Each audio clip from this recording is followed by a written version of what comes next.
Well, I hope you are excited to dive back into the life of David as we continue to see this man who has um, started off great, went through a bit of a trial, not a great time, but then rose back up. And since then, we've been seeing him at his best, arguably some of the best, most amazing things that he did for the name of God have been happening in these past few chapters as he does not seek to avenge himself on King Saul. He spares King Saul, an incredible act, as he goes and he starts to act as the king, the anointed one, and goes out and saves the city of Keilah.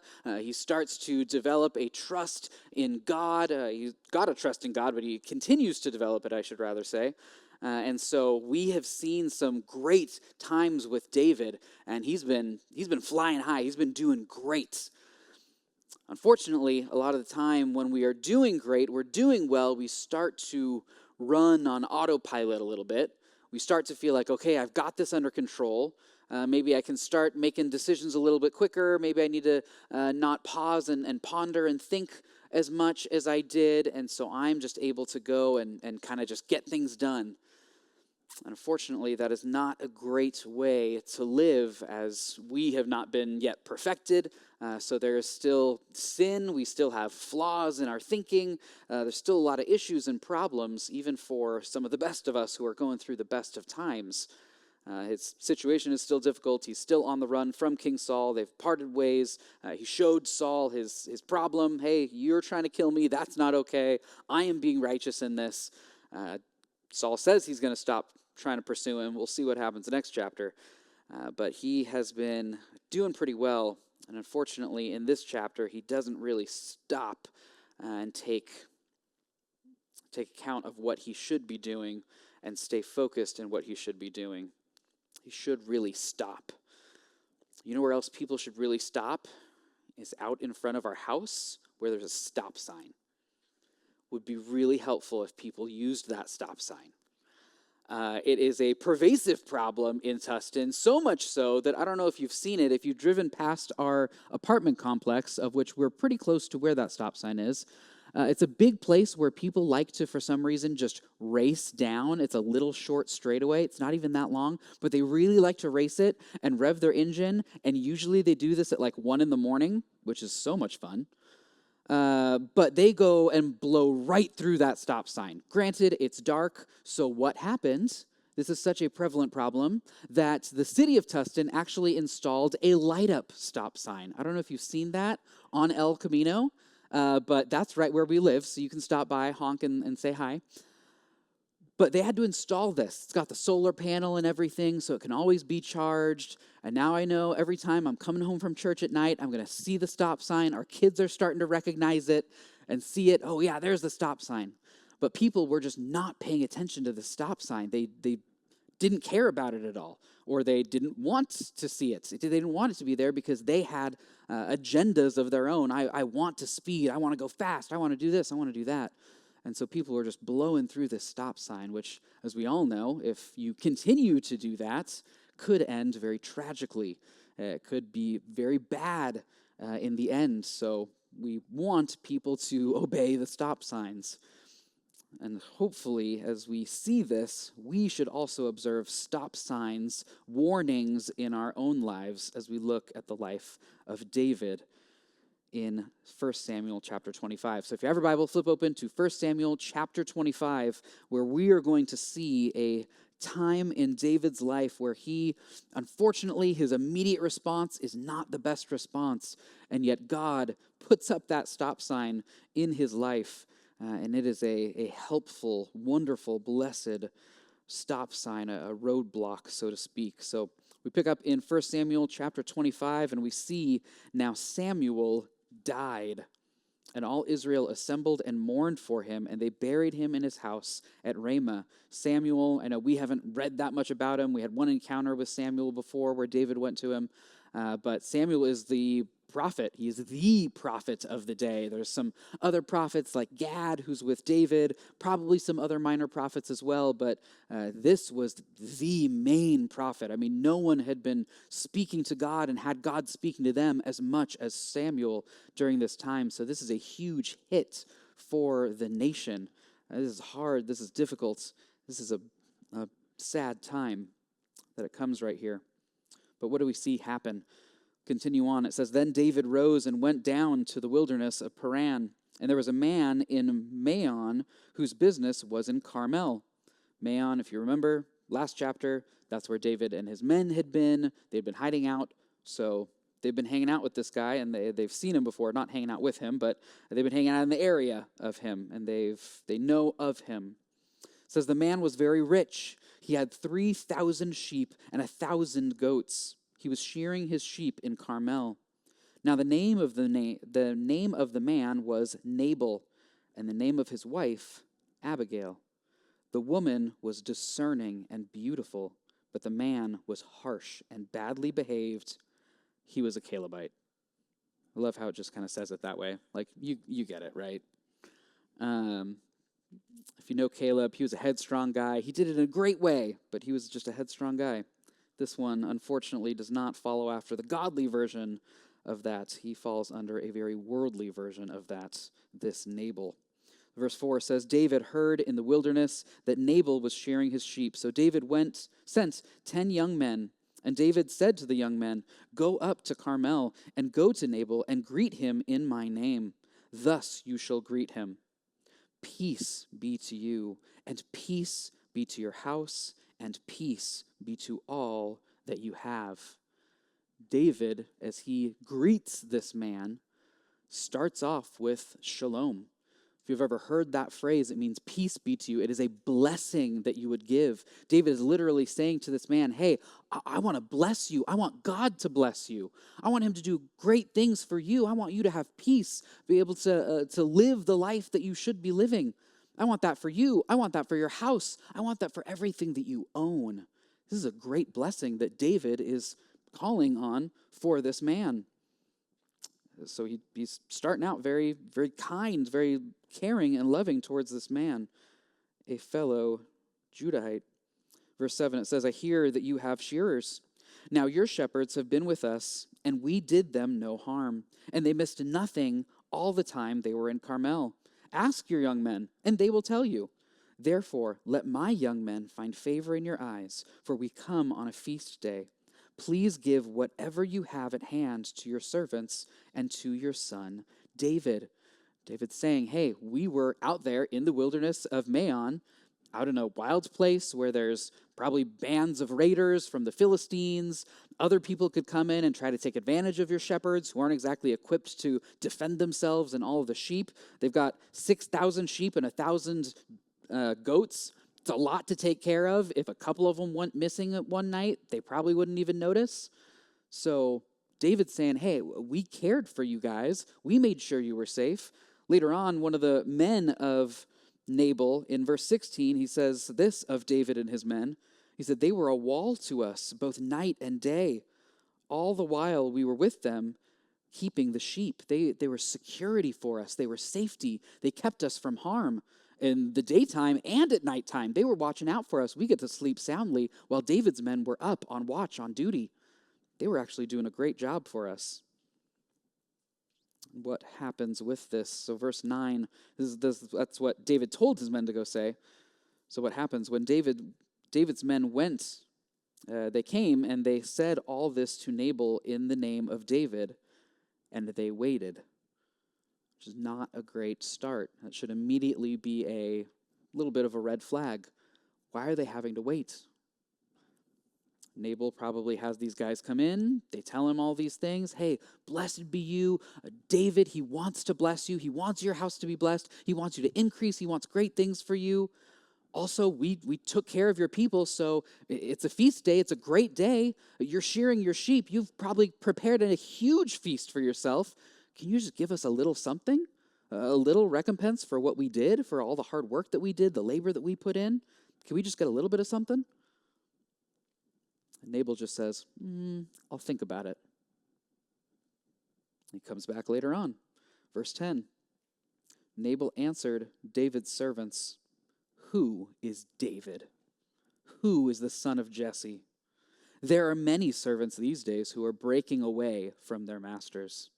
Shall I take my bread and my water and my meat that I have killed for my shearers and give it to men who come from I do not know where?" So David's young men turned away and came back and told him all this. Now, this is a huge slap in the face. It's not just no, I'm not going to give you any food. He is just insulting David, saying that he is an unfaithful servant, calling him no one, you nobody name out there. You're just some bandit out there living in the world, some marauder, basically. These are huge accusations that he's throwing in David's face after David has given him blessing, literally shown it in the work that he did, helping his shepherds. So what does David do as he responds immediately, which isn't great? It says this in verse 13, David said to his men, "Every man strap on his sword." And every man of them strapped on his sword. David also strapped on his sword. And about 400 men went up after David, while 200 remained with the baggage. David is not having this. David is angry, David is insulted, and David is responding right away, and he's going to go take care of this. He straps on even his own sword. I'm getting involved in this. I'm not sending people anymore. Verse 14, but one of the young men of Nabal told Abigail, Nabal's wife, "Behold, David sent messengers out in the wilderness to greet our master, and he railed at them, tore them apart. Yet the men were very good to us, and we suffered no harm, and we did not miss anything when we were in the fields as long as we went with them. They were a wall to us, both by night and by day, and all the while we were with them, keeping the sheep. Now, therefore, know this and consider what you should do, for harm is determined against our master and against all his house. And he is such a worthless man that one cannot speak to him." Ooh, that is harsh words from Nabal's servant, but true and accurate. The Bible calls him a harsh man who is badly behaved. He literally is a fool. As we'll see later, his name means fool. And if you look at the fool in Proverbs, pretty much every single one of those Proverbs you can look at and say, yep, that's Nabal. That's him right there. Not a good situation, not a good person to be dealing with. So what does Abigail do, this beautiful, discerning, wise woman? Abigail made haste, took 200 loaves and 2 skins of wine, and 5 sheep already prepared, and 5 seahs of parched grain, and 100 clusters of raisins, and 200 cakes of figs, and laid them on donkeys. Like I said, there is a huge feast going on. It is shearing time. They're going to have a huge party. She just grabs a whole bunch of food that's already made. This stuff's already prepared, all of these items. And this is a fraction of what was probably there. She's probably only grabbing what won't be missed of each. She said to her young men, "Go on before me. Behold, I come after you." But she did not tell her husband Nabal. And as she rode on the donkey and came down under cover of the mountain, behold, David and his men came down toward her, and she met them. Love that word, behold. If you've been with us in our series of Ruth, you know that. That should click in your mind. Anytime we see that word, man, it's not just oh, look at this random happenstance thing that happened. No, this is the providence of God, that God would have these two meet before David got down. Verse 21, now David had said, "Surely in vain have I guarded all that this fellow has in the wilderness, so that nothing was missed of all that belonged to him, and he has returned me evil for good. God do so to the enemies of David, and more also, if by morning I leave so much as one male of all who belong to him." Now let me stop and ask you a question. Who does that sound like?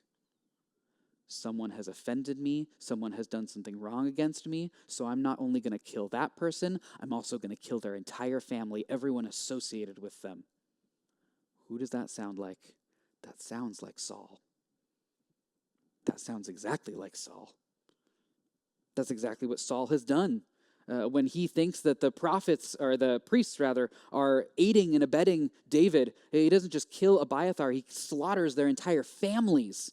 At least David here has the restraint to only say, I'm going to kill the men, the adult men, not killing the kids and the wives. Saul slaughtered everyone. But this sounds like Saul. This is not okay. How has David gotten here? Why has he gone from last chapter knowing and recognizing, wait a minute, I should not get revenge. I should not avenge myself, because who do I put my trust in? Who is going to ultimately get justice? It's God. So God's going to do this. Who did he end with Saul? Hey, Saul, you're doing these wrong things against me. My hand's not going to be against you, because that wouldn't be right. That wouldn't be righteous. That's not okay. God's going to handle it. God's going to take care of this. And yet in this situation, all of a sudden, David's thinking, I'm taking care of this. I'm strapping on my sword. You soldiers, you get your swords. We're taking care of this. Why does that happen? It's because David has compartmentalized that truth in his mind. What was David constantly saying? I should not do these things against the Lord's anointed. I can't do this against the Lord's anointed. Even as he's talking to Saul, why am I not going to kill you? I'm not going to seek your life because you are the Lord's anointed. And he's compartmentalized it in that one area of his life. But someone else says something bad against him, and all of a sudden it's, oh, vengeance is mine, declares David. All of a sudden, this is a total shift. That is not okay. That's not right. And if we want to learn from David's mistakes, then we need to make sure that we don't do this very thing. So point number 1, you can write it down this way. Don't allow truth to be compartmentalized in your life. Don't allow truth to be compartmentalized in your life. It is so easy for your sin, your flesh, to want to compartmentalize truth. Oh, you're thinking rightly about this? Okay, well, guess what? I only want you to think rightly over here. Don't apply that same truth in this situation. Don't apply it to this area of your life. I know some people I've heard, there was a saying a while back where people would go into diets and they would say, I'm on a diet, I'm eating healthy, I'm making sure that I'm not, that everything I'm intaking has good nutrients, that there's value to it, I'm not eating empty calories, I'm doing a lot of that good stuff. Except when it comes to chocolate. In that case, no, the rules go out the window, anything goes, I'll do whatever I want when it comes to chocolate. I hope you can see that's not going to work very well.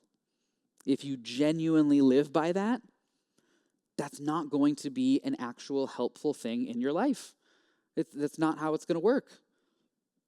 But that's what people have said. It's just not an effective way to live. It's not a right and good way to live. We cannot allow compartmentalization in our life. Well, this is okay, except when it comes over here into this realm. Then, you know what, I don't follow the rules. I go by a different set of rules over here. Do you see yourself living that kind of life? Maybe if you think in the area of honoring, where you see in Scripture you are supposed to honor your leaders. And hopefully that is easy for you here as you look to your leaders. And you see them as they are upstanding citizens. They are caring for you. They're doing a lot of great things. I hope that you honor them in your minds, in your actions, in the way that you live. I hope that's easy for you. But then think, I'm supposed to honor not just my church leaders in this area of my life, but I'm also supposed to honor other leaders as well. I'm supposed to honor my parents. See that in the 10 Commandments. In Ephesians 6, repeats it again. Ephesians 6, 2 and 3. I'm supposed to honor my parents. Am I thinking one way about my leaders at church, but man, when it comes to my parents, they just have no clue what they're talking about. They don't know what they're doing. We're just complaining about them. It's not how we're supposed to live. What about your boss at work?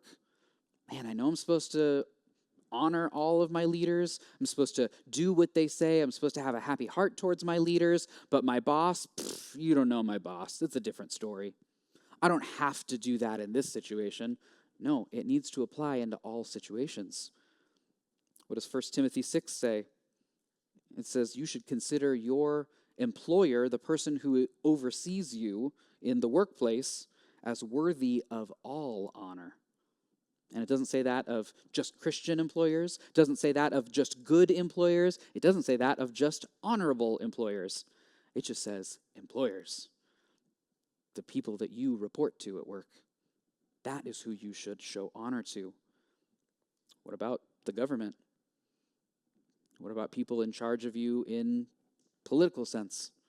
What about the president, the governor, local politicians?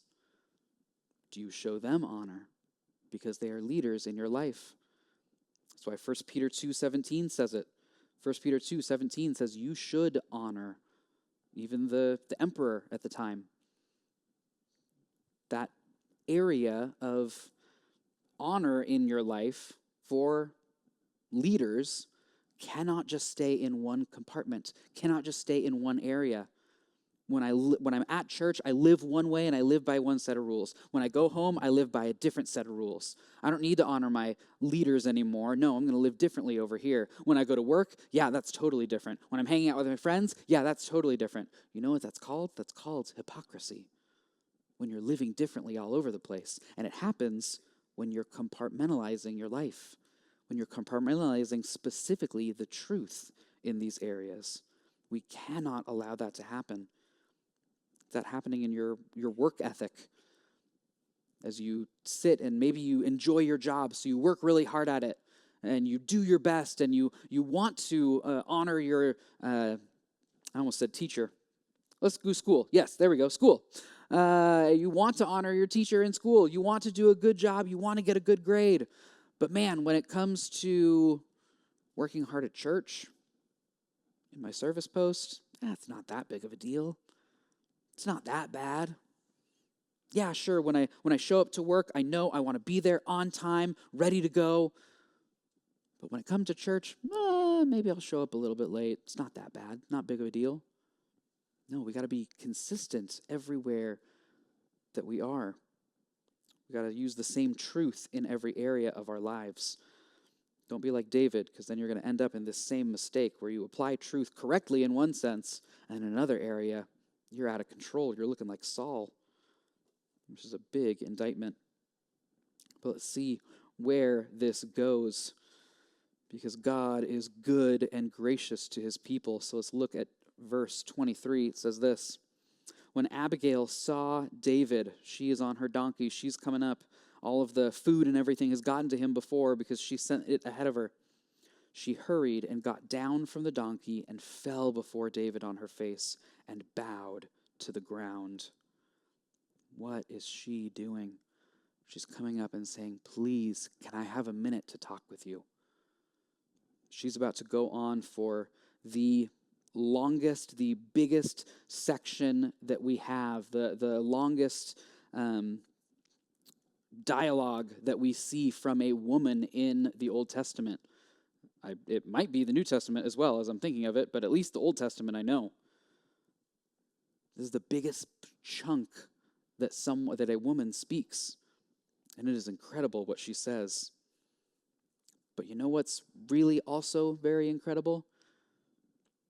Is that David, on his donkey, as he's walking, as he's riding a horse, we don't know what he's doing. Maybe he's just walking. But what does David do? He actually stops.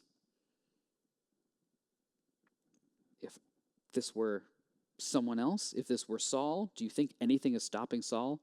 Some woman coming up and falling at his feet saying, please listen to me for a second?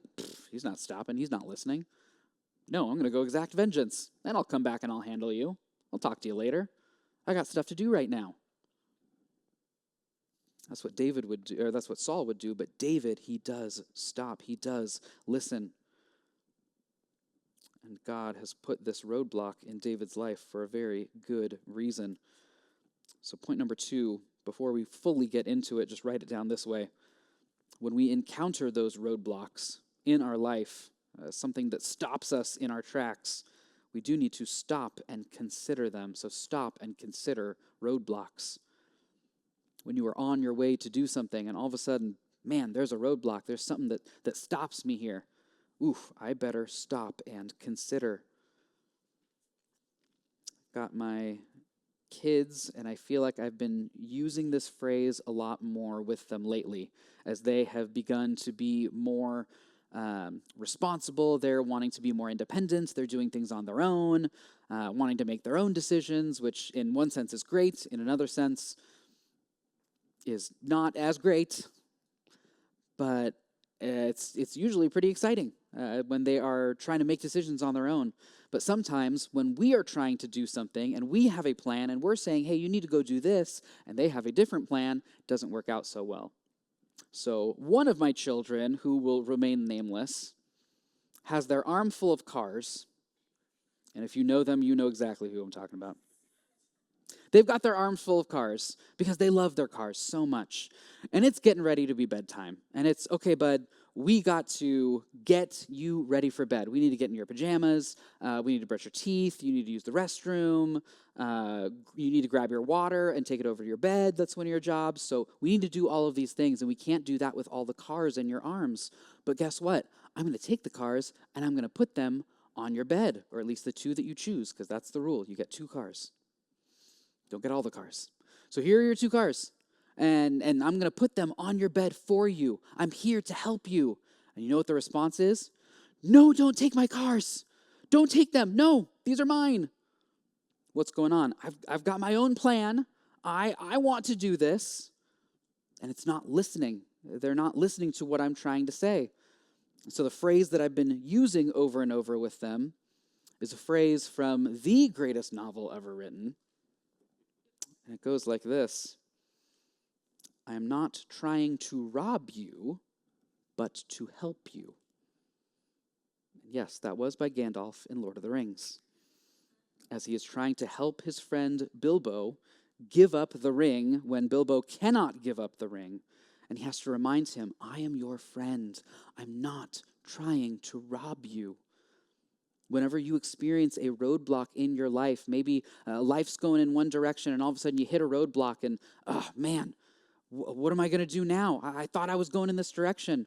Maybe it's literally more immediate. You're on your way to go do something right then, like David, and all of a sudden something stops you. That is not God trying to rob you. Usually it's him trying to help you so that you would stop and consider when that happens. Let's see how Abigail beautifully and wonderfully leads David through this thought process of stopping and considering at the roadblock that she herself has created. So she comes, now thankfully, not thankfully, but providentially, God uses Abigail for this express mission that he has to stop David in this. Had he sent some dorky-looking kid, I don't know that it would have ended the same way, but he sends a beautiful woman to go talk to David, a humble woman who falls on her face, and that is someone David is going to listen to. So he stops and he listens, and it says in verse 24, she fell at his feet and said, on me alone, my Lord, be the guilt. Please let your servant speak in your ears and hear the words of your servant. Let not my Lord regard this worthless fellow, Nabal. For as his name is, so he is. Nabal is his name, and folly is with him. Literally, his name is foolish, fool. But I, your servant, did not see the young men of my Lord whom you sent. Now then, my Lord, as the Lord lives, and as your soul lives, because the Lord has restrained you from blood guilt and from saving with your own hand, and now then, let your enemies and those who seek to do evil to my Lord be as Nabal. What is the first thing that she says? She says, hey, David, first of all, consider me the one who wronged you. Don't go destroy anyone else. That's going to make you stop. David's not going to strike down this woman who's prostrate at his feet pleading for mercy. So she's gotten him to stop. And she says, hey, don't regard this fool Nabal. When you are hot under the collar, when you are angry, when you're frustrated, and you get a roadblock in your life, you need to stop and consider it, letter A, by asking, who has offended me? By asking, who has offended me? That should be taken into account. Who has offended me? She labels him right here. This is Nabal. He is a fool. I know it wasn't written yet, but the principle was still around. It's always been around. You don't answer a fool according to their folly, or you are going to be just like them. It's probably something that David would have had to think of in that moment. Man, I don't want to be a fool like him. This man is a fool, so don't consider him. Don't regard him. What he says doesn't matter at all. Who cares what he says? That's what she's trying to say. When you are in a situation where someone maybe wrongs you, does something against you, and you are upset, you're angry, and you're going to get vengeance, and all of a sudden God stops you. It's a ping of conscience in the heart. Oh, the Spirit, that's not right. This isn't a good thing that I'm going to do. That's a roadblock. Maybe literally you are on your way to go do it, and something gets in front of you. That's a roadblock. Okay, stop and consider, wait, who has offended me? Because I should treat them differently. And what a Christian does is a Christian looks at, is this person, in the two categories that matter, a Christian or a non-Christian? Because it's going to be a different way that I handle this, the way that God said to handle it. If this is a non-Christian, what am I supposed to do? How am I supposed to interact with non-Christians? Well, I see in 1 Peter 2:12, I am commanded to keep my conduct among the Gentiles honorable, so that when they speak against me as an evildoer, they may see my good deeds and glorify God on the day of visitation. Okay, so I'm not supposed to just go and get revenge against non-believers, because what's the ultimate goal? I want them to see the glory of God, how wonderful and amazing and majestic He is through my life, so that they might be saved. Or at the very least, on the day when Christ comes, they're going to have to give Him glory, because they know that He was working through me. He did these amazing things. That's what I'm supposed to do. I'm not supposed to go get revenge. I am supposed to be acting in an honorable way. So if what I was about to go do was not honorable, then guess what? I cannot do that. Cannot continue in this. I need to stop, figure out another plan. Okay, how am I going to act honorably in this situation? That is what you do with a non-believer. Now let's say this person is a Christian. Okay, how am I supposed to relate with Christians? What is the number one thing I'm supposed to do with other Christians? I am supposed to love other Christians. Is going back and seeking revenge, going back and saying something mean to their face, doing something physically to them, going back and besmirching their name in front of everyone else, sharing some dirt on them with everyone else, getting them to look bad in front of everyone else. Is that loving? I don't think so. So I cannot continue to do that. I can't continue in that way. What am I called to do with other Christians? I am called to forgive them just as Christ forgave me. That's what I'm called to. Ephesians 4:32. I'm supposed to forgive other Christians the exact same way Christ forgave me. And guess what? I did a lot worse against God than they have done against me. So I can forgive this. This is not a big deal. It's nothing. That is how we should respond, taking into account, who is this person who has sinned against me? Now, let's continue to see other things that we should stop and consider at these roadblocks. Verse 37 is where we left off. So 27. Verse 27 says this, "Now let this present that your servant has brought to my Lord be given to the young men who follow my Lord. Please forgive the trespass of your servant, for the Lord will certainly make my Lord a sure house, because my Lord is fighting the battles of the Lord, and evil shall not be found in you as so long as you live. If men rise up to pursue you and to seek your life, the life of my Lord shall be bound up in the bundle of the living, in the care of the Lord your God. And the lives of your enemies he shall sling out from the hollow of a sling." What is the next question that is helpful to ask that Abigail walks David through? Is letter B, asking, is this necessary? Is it necessary what I'm about to go do? First, asking, who offended me? Secondly, is what I'm about to do necessary? What's the first thing she says? Verse 27, I want to give you this present. What did this whole thing start out with? You were asking for some food. You were asking for a little bit to celebrate with your men. Guess what? I brought it. Here's the food. So is it necessary for you to go and kill Nabal? What's there to gain? Nothing. You've already got what you wanted. So there's no reason to continue this. What else do we see in here? Is it necessary to do this to fulfill the law? Is in any way what we are doing helpful to the law? Is it a fulfillment of what God has called us to do? What does she say? She says, evil shall not be found in you. It would not be good to do this. Is David honoring his parents by doing this? Is David keeping the Lord's name sacred by doing this? In any way, is he doing what is good and right? No, he's not.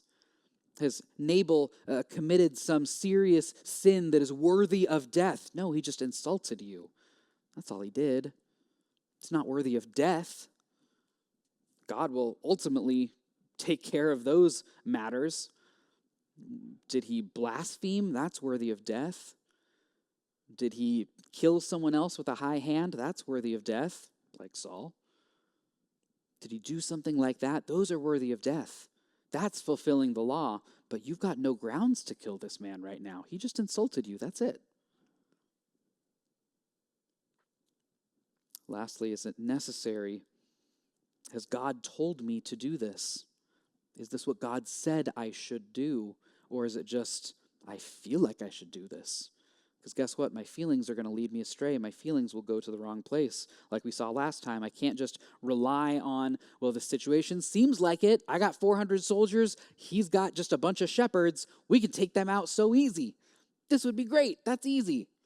No, that doesn't mean it's God's will for you to do that. It doesn't mean God asked you to do that. For the Christian, what are things that God has asked you to do? What are the things that God has said, you should go do this? You should be with one another. You should not forsake the assembling together of one another. Okay, so if something stops me on the way to assembling with one another, guess what? I'm not stopping for that roadblock. I'm going to keep going because I know I'm doing what I'm supposed to do. I'm doing the right thing. If we see, like in Romans 10, 14 and 15, how are people supposed to hear the gospel if no one preaches it to them? How are they going to go and preach it if they're not sent by someone? Okay, so what's God saying? Some people need to do some sending. Some people need to do some going and preaching. That's what needs to happen. Okay, so if I'm doing that and someone tries to stop me, guess what? You're not stopping me because I'm doing what God told me to do. I'm preaching the gospel. I'm sending people to go preach the gospel. I don't care what roadblocks pop up. I'm going to continue to do that. But if in doing this, it's not something God told me to do, but it's something I feel like I want to do, it's not a good enough reason. I should stop and consider. Lastly, what do we see here? Read verse 29 again. If men rise up to pursue you and to seek your life, the life of my Lord shall be bound in the bundle of the living in the care of the Lord your God. Now, it's not definite, but a few of the commentaries that I was reading were talking about this, and that word bundle is a word that would also be used, not exclusively, but also be used for a little pouch that a shepherd would wear, and that pouch had pebbles for every sheep that they had, every sheep they're supposed to take care of. And so every night when they'd go to count the sheep, make sure everyone's here, they'd take out the pebbles, and they'd go through and count every single one of them. And everyone they counted, they'd put that pebble in the pocket. Okay, yep, they're here. Yep, they're here. That one's here. That one's here. That one's here. And so this image that she is possibly, and I think probably, trying to stir up in David is, man, think about the sheep that you used to care for. God loves you just that same way. Your life is with him. He's got you. just in his side pocket right there. And he's not going to let you go. He loves you so much. What else does she bring up? This one's should be hopefully very obvious. And the lives of your enemies he shall sling out as from the hollow of a sling. Hopefully that reminds you of a little battle that David had, a little situation that happened when David had to fight Goliath. And he's familiar with a sling, and he knows, man, I know how fast you can get those going. I know how easily you can take care of people with those things. God's going to treat any enemies that you have, David, as Abigail is talking to him, he's going to treat them just like that. He's going to throw them out, and they're gone, never coming back. Not going to be an issue to you anymore. That is how good God is, as she reminds David of truth. This great and wonderful woman. Verse 30, and when the Lord has done to my Lord according to all the good that he has spoken concerning you, and has appointed you prince over Israel, my Lord shall have no cause of grief or pangs of conscience for having shed blood without cause, or for my Lord taking vengeance himself. And when the Lord has dealt well with you, with my Lord, then remember your servant. Was the last way that we can stop and consider the way that Abigail counsels here. It's in letter C by asking, will I regret this in glory? Will I regret this in glory when I stand before the glory of God? Abigail says, hey, David, imagine when you are sitting on the throne, as God has promised, and you sit there knowing, I did not earn this, I did not deserve this, I was a lowly shepherd, God chose to put his steadfast love on me. And here it is. Do you want that pang of conscience? Do you want that guilt on you of, yeah, I wasn't trusting God. I paved the way for this throne with blood. I killed innocent men on my journey here.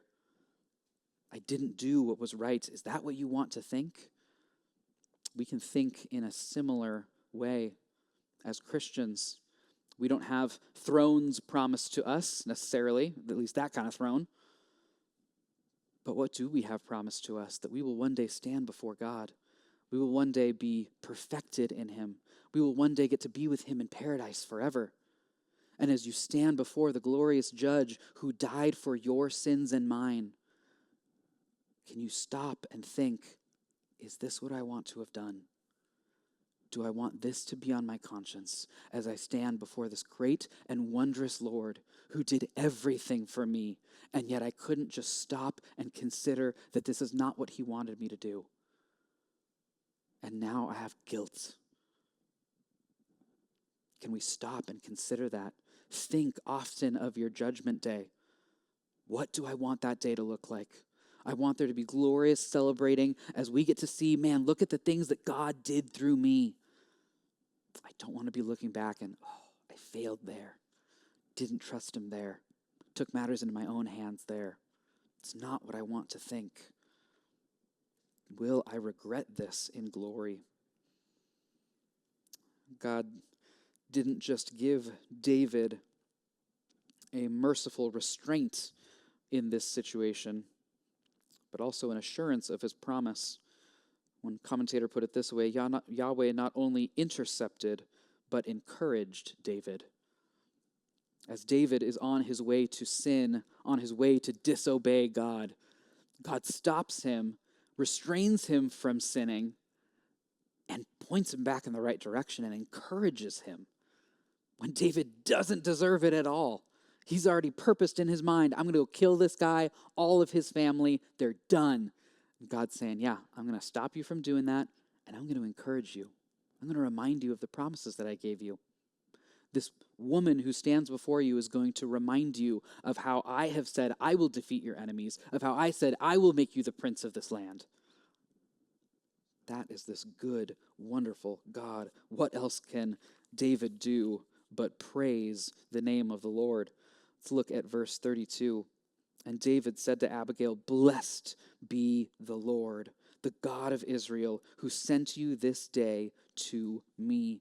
Blessed be your discretion, and blessed be you who have kept me this day from blood guilt and from avenging myself with my own hand.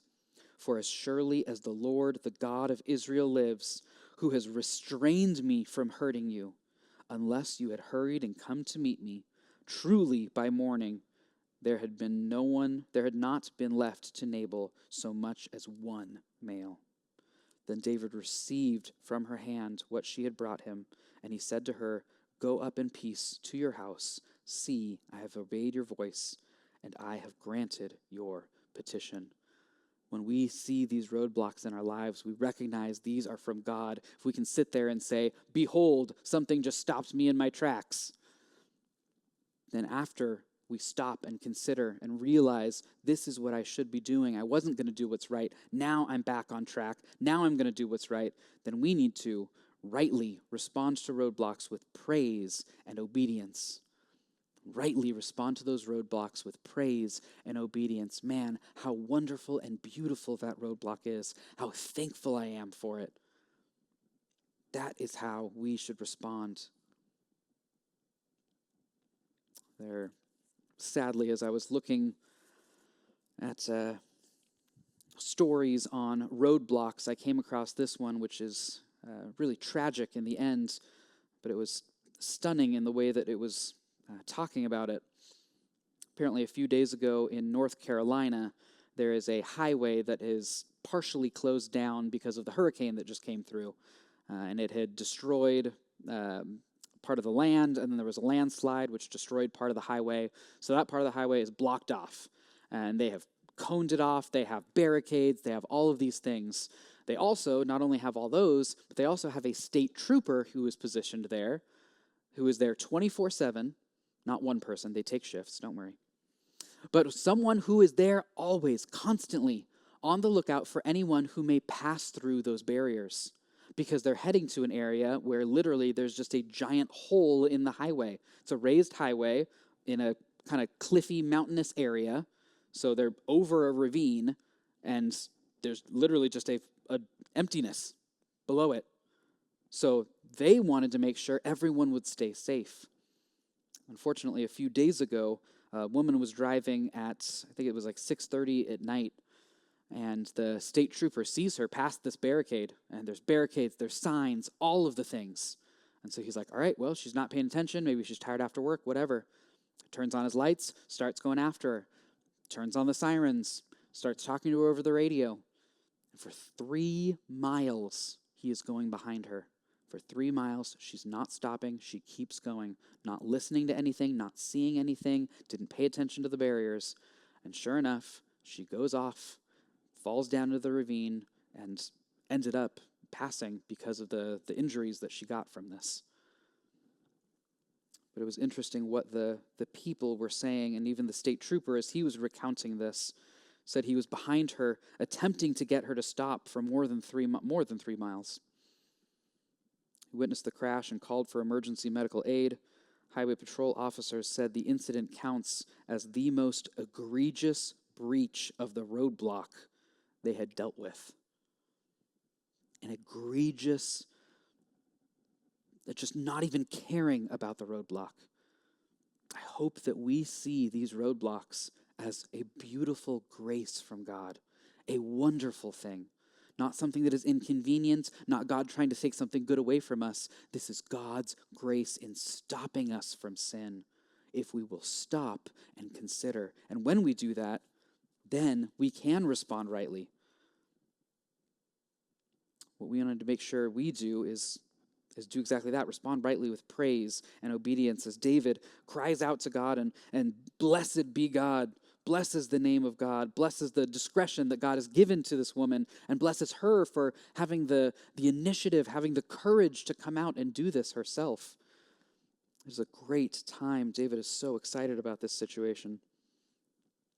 Later on, David asks God to keep him from presumptuous sins. Psalm 19:13 says, keep back your servant from presumptuous sins. That would be a great verse to pray a lot.